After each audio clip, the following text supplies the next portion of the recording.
Assalamu alaikum. Амансыздар урматтуу мекендештер. Жалпы Тез кабар каналынын көрүүчүлөрү. Туугандар, сатылуучу үй бар Бишкек шаарынан. 2 кабаттуу өтө сонун планировкада салынган. Мен учурда Бишкек Карабалта жолунда турам. Чоң Фрунзе көчөсү. Бишкек шаарынан чыкканыңыздарда Сокулук деген жазуудан өтөсүздөр. Ала тоонун поворотун жакшы билсеңиздер керек. Сокулук тарапка, Машина базар тарапка баратканда биринчи светофор. Бурулсаңыздар эле түп-түз бара бересиздер. Ала тоонун централдык жолунан оңго бурулсаңыздар эле биринчи көчөдө жайгашыптыр. Мындан ары жүрсөңүздөр Новопавловка, андан ары Баян Антоновка, Машина базар, Сокулук, Беловодский тараптарга кетесиздер. Эгер ал жакта Машина базардан бери келаткан болсоңуздар, Новопавловканын центринен өткөнүңүздөрдөн кийин оң тарабыңыздар бүт Бишкек шаарына карап кирет. Бул жагы ушу көчө менен эле түп-түз чыгып барасыздар. Азыркы чоң жол менен чыгып эле Ала тоонун негизги чоң трассасына оңго бурулганыңыздарда эле оң жактан карасаңыздар Ала тоо кичи маркетинде биринчи эле көчө Талды булак көчөсү. Дал ушул көчөдөн эле кирсеңиздер 50-60 метрде жолдун сол жак бетинде жаңы салынган үй сатылат. Мындан ары барсаңыздар 5-600 метрде сол жакта жаңы мектеп, мечит, ал жактан чыгып эле Гагаринага, Агордого чыгып кетсеңиздер дагы болот. Өтө сонун жерде. Анда эмесе жүрүңүздөр, үйдү көрүңүздөр. Урматтуу мекендештер, биз сатыла турган үйдүн тушуна да келип калдык. Мына ушул чоң жолдон эле дээрлик 50 метрдей ичине карап кирет экенсиздер. Жолдун сол жак бетин карасаңыздар, күн чыгышты карап жаркылдап мына ушул 2 кабаттуу жаңы салынган толук бүт элек үй сатууга коюлуп атат. Байкаганыңыздардай, заборунан эле байкадыңыздар окшойт, чегарасынчы 15 метр экен турасы, узуну 33 метр. Документ боюнча таза 5 сотук чыгат экен. Үйдү болсо көрүп турганыңыздардай күн батыш тарабына төрүнө салынган. 3 тарабынан тең киши кеңири өтө турган проход бар. Үй конвертивинде турасы 10 метр, узуну 11 метр салынган. Бүт российский материалдар колдонулуптур. Кирпичинен тарта бүт материалдары сапаттуу, жакшы материалдар экен. Өзүңүздөр байкап турганыңыздардай металлочерепицасы дагы профнастил 3-8дик, 4түк калың материалдар колдонулган. Үй фундаменти бүткөн, кирпичи бүткөн. Межэтажный перегород эмеси, перекрытиясы плитадан бүтүптүр. Андан үстүндө сейсмопояс, колонна, тумба, кыскасы бүт капитально салыныптыр. Бул үйдү салган адам өзү негизи үй курулуш жагын жакшы түшүнгөн киши экен.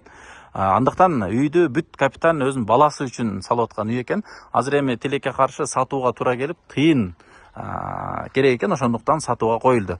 Үй өтө сонун салынган. Азыр кирип чогуу көрөбүз. Көрүп турганыңыздардай мраморный пескоблоктор, бул жагында кара комбинациясы менен болуптур. Дарбазалар дагы бүт жаңы. Эч ким жашай элек. Кыскасы участок өтө кенен экен. Көчөлөрүн көрүп турасыздар, бүт щебенкалар салынган.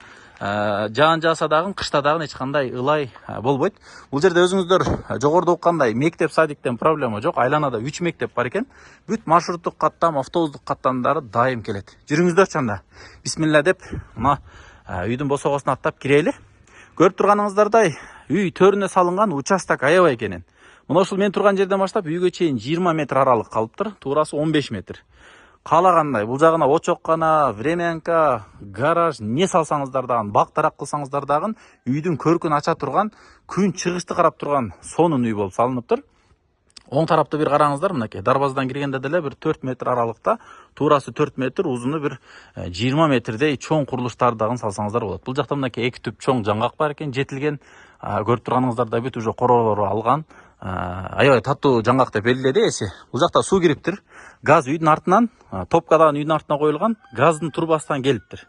2-3 метр эле турба менен тартып кирсе болот экен. Канализация али азыр кире элек, бирок өзүңүздөр билесиздер, шаарга бүт канализация кирет деген маалымат бар.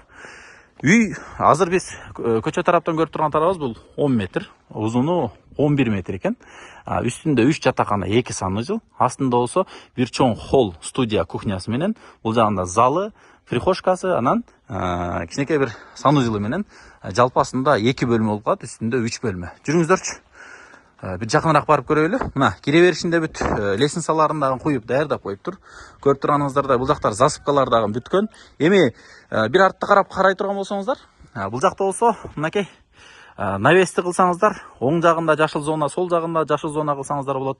Бул жерге узун машина кире турган бир чоң парковка кылсаңыздар болот экен. Аябай мындай үйдүн астыны аябай кенен калтырыптыр.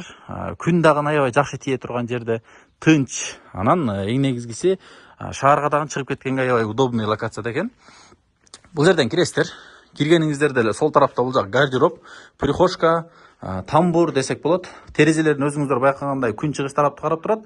Чоң витражный терезелери коюлуптур. Мындан ары өтсөк, бул жак чоң холл. Маңдайда студия, кухня болот экен. Бул жагында болсо дивандар, стол стулдары, чай иче турган, туурасы бир 5 метрден ашыгыраак, бир 5,5-6 метрдей. Узуну болсо мына лестницага чейин деле бир 6 метрдей чоң холл калыптыр. Бул жагында оң тарабында зал, гостевой зал, мынакей. Туурасы бир 3 метрдей, узуну бир 6,5-7 метрдей чоң коноктордун бөлмөсү. Эми баягы той топур болот, башка болот, стол стул коюп жалаң конокторду тосо турган бөлмө кылсаңыздар болот экен. Көрүп турганыңыздарда плитанын астынан дагы бүт шесмопоястар кетирилген. Бурчтан болсо көрүнбөй турган кылып, ичинен арматураларды токуп, бүт колонналары куюлуптур. Терезелердин үстүлөрү, кыскасы кирпичтерин бүт жакшы материалдардан курулган экен. Мынакей. Мындан ары өтсөк, бул жагында болсо санузел. Мынакей. Бул жак даратканасы, эми душ, туалет, жалпы общий санузел деп коет. Бунун артында болсо топкасы бар экен. Топканын аягында чыгып сиздерге көрсөтөлү. Бүт көрүп турганыңыздарда мына заказ менен бүт литый кылып куюлган. Бул жагында бүт эмелери, плиталары куюлуп бүтүптүр. Так, жүрүңүздөр эми. Экинчи кабатка чыгып көрсөтөйүн. Туугандар, экинчи кабатка чыктык. Бул жерде азыр лестницанын орду калагандай тоголок лестница кыласыздарбы, литыйбы, темирденби, кыскасы калагандай лестницаны өзүңүздөр дизайндагыдай кылып жасап алсаңыздар болот экен. Экинчи кабатта дагы мынакей бүт сесмопоездар айланган, ортосунда балкалар тышталыптыр, үстү конверт болуп жабылган. Экинчи кабатта жалпы 3 жатакана. Жүрүңүздөр.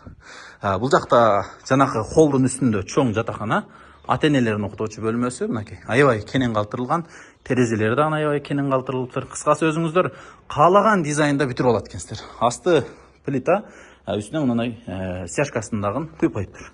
Так, кайра коридорго чыгабыз. Бул жагында жаш балдардын бөлмөсү, эми 2 детский бөлмө, анан бир ата-энелердин уктоочу бөлмөсү менен экинчи кабат ушинтип жыйынтыкталат экен. Мынакей. Бул жанакы эле коноктордун бөлмөсүнүн гостевойдун үстүндөгү жатакана.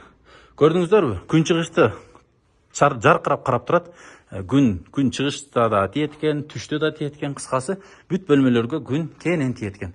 Бул жагында же кладовка кылып алсаңыздар, же жаш балдар үчүн дараткана кылып койсоңуздар дагы болот экен. Бир санузел, тетиги бурчунда болсо дагы бир санузел кылганга бөлмөсүнө бөлүп коюптур. Мынакей. Караңыздар. Мынакей. Бул жерде деле санузел кылып койсоңуздар, терезесинин ичинен караңгылатыппы, кыскасы душ, туалет, ванна, бүт сушкаларына чейин, кир машиналарына чейин бүт батырсаңыздар болот. Эми экинчи кабатта жалпы 3 жатакана, 2 санузел менен жыйынтыкталат экен. Бул жер эми коридор, бул жактан дароо холго түшүптүр. Негизи дизайн аябай сонун салынган туугандар. 1,5 кирпич, перегородкаларында байкап турасыздар, мынакей 1 кирпич менен салыныптыр. Мындайча айтканда, тынчтагын, шумоизоляциясы аябай жакшы болот. Эми туура кумуш убагы, ремонттору бар. Аны өзүңүздөр каалаган табитте, каалаган эшикти, каалаган обойду, каалагандай дизайнда ремонтторуну жасап аласыздар. Мен эми сыртка чыгып топкасын көрсөтөйүн, анан жыйынтыктайын. Жүрүңүздөр, туугандар, сыртка чыгып көрсөтөйүн. Эң кызыгы, баасы срочный сатылат экен. $97,500 сурап атат. Бир аз чүрүп берем дейт. Негизи үйдү полный алып, бул жерде эски үй турган дейт мурда. Аны бузуп кайра салган расходу нале берем деп ээси түшүндүрдү. Ошондуктан баасыны 150-200 миң эмес, сатыла турган, өзүнө кеткен чыгымды эле каптай турган баада берем деп ээси түшүндүрдү. Андыктан экран астынан номерлерге чалып байланышыңыздар. Дээрлик 50% жумушу бүткөн. Эми болгон отделка жумуштары бар. Эгер көзүңүздөр жетсе, сонун үй кылып жасап алам десеңиздер, же ушундай толук бүтелек үйдү алам деп чамалап жүргөн болсоңуздар, мына ушул мощный вариант экен да, сонун вариант. Суу 2 жерден келген, тетиги жактан дагы, бул жактан дагы. Бирини времянкага, бирини үйгө тартып кетсеңиздер болот, же бирини огородко калтырып койсоңуздар да болот экен.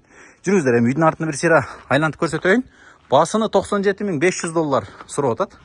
Так, үйдүн артын өткөндө мынакей проход почти 2 метрге жакыныраак экен. 2 киши кенен өтүп кете берет. Бул жагында болсо топка бар. Топканы өзүңүздөр билесиздер. Азыр эми көмүр жакпайт эч ким. Бул жерден газ турбасы дуалдын артына келген экен. 2-3 метрде бул жака кайра киргизип алсаңыздар болот. Бул жер мына топка. Үйдө от жага турган бөлмөсү экен. Кааласаңыздар көмүр печканы да коюп койсоңуздар болот, газ печканы да коюп койсоңуздар, эми запас менен кармап. Бул жагында да мына орундук кенен. Биз азыр Үйдүн күн батыш жагында жүрөбүз. Мынакей фундаменттерин да көрүп турасыздар. Сонун куюлган. Мынакей бүт тумбаларына чейин коюлуп тур. Экинчи этажына чейин полный. Калаганда утепление, калагандай сырткы фасадтарын жасап аласыздар.